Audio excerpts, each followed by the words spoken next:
રાજકોટ જિલ્લાના ધોરાજીથી જૂનાગઢ તરફ જતા રસ્તાની હાલત બિસ્માર છે। નાગરિક બેંકથી તોરણિયા પાટિયા સુધીનો રસ્તો સામાન્ય વરસાદમાં પણ ખરાબ સ્થિતિમાં છે। ઓવરબ્રિજનું કામ ધીમી ગતિએ ચાલતા લોકો હેરાન છે। ડાયવર્ઝન પણ બિસ્માર હોવાથી વાહન ચાલકો મુશ્કેલી અનુભવી રહ્યા છે। ખાડાઓમાં આરએનબી તંત્રે કાંકરી કપચી નાખતા વાહનો સ્લીપ થવાના બનાવ વધ્યા છે।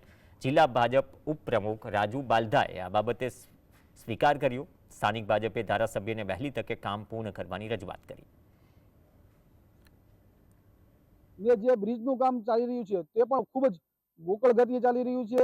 ડાયવર્ઝન પણ ખરાબ હાલતમાં છે, જેની કારણે અહીં પસાર થનાર રાહદારીઓ તથા જૂનાગઢ હોસ્પિટલે જતા દર્દીઓ ખૂબ મુશ્કેલી વેઠી રહ્યા છે। આ તંત્ર અને જવાબદાર લોકોના પાપે હાલ થોડા દિવસ પહેલા જ બે નિર્દોષ લોકોએ પોતાનું અકસ્માતની કારણે જીવ ગુમાવ્યું છે। તેથી તંત્રને અમારી નમ્ર અપીલ છે કે વહેલા તકે રોડ રસ્તાનું વિસ્માર છે તેનું પેચવર્ક કરવામાં આવે।